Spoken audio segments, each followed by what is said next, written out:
let me ask you about your now friend. Can we go as far as to say his friend in Sabu and Hector Monsegur?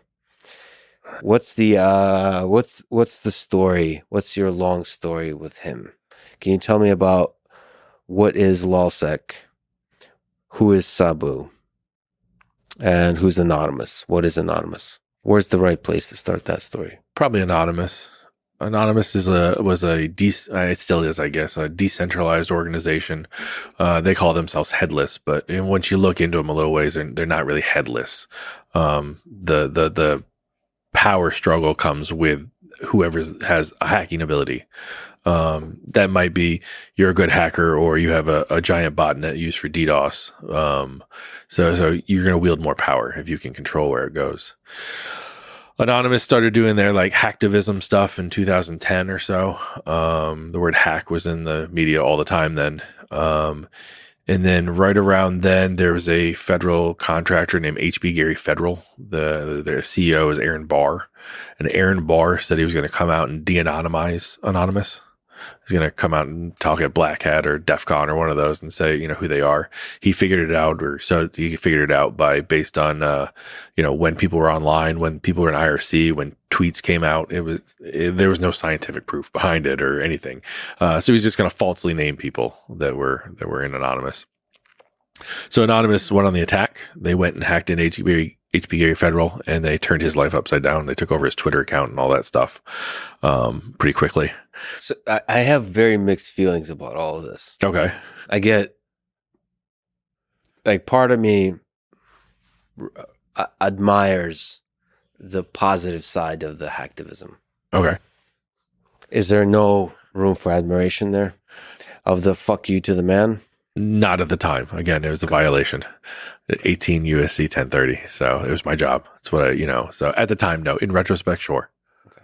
Yeah. But what was the philosophy of the hacktivism? Was it the philosophically, were they at least expressing it for the good of humanity or no? They outwardly said that they were going to go after people that they thought were corrupt. So they were judge and jury on corruption. They were going to go after it. Right. Once you get inside and realize what they were doing, they were going after people that they had an opportunity to go after. So maybe someone had a 0 day and then they searched for servers running that 0 day. And then from there, let's find a target. I mean, one time they went after a toilet paper company. I still don't understand what that toilet paper company did, but it was an opportunity to make a splash. Is there some of it for the joke, for the lulz? It developed into that. So I think the hacktivism and the anonymous stuff wasn't so much for the lulz. But from that HB Gary Federal hack, then there were 6 guys that worked well together and they formed a hacking crew, and they kind of split off into their own private channels. And that was LulzSec, or laughing at your security was their motto. So that's LulzSec, LulzSec. Of course it is. LulzSec. And who founded that organization? So Kayla and Sabu were the hackers of the group, and so they really did all the work on HB Gary. So these are code names. Yeah, it's their online names. They're nicks. And so they that's all they knew each other as. They talked as those names. And they worked well together, and so they formed a hacking crew, and that's when they started the at first they didn't name it this, but it was the 50 days of lulz, where they would just release major breaches. And it stirred up the media. I mean, it put hacking in the media every day. They had 400 or 500,000 Twitter followers. And it was kind of interesting. But then they started swinging at the beehive, and they took out some FBI affiliated sites.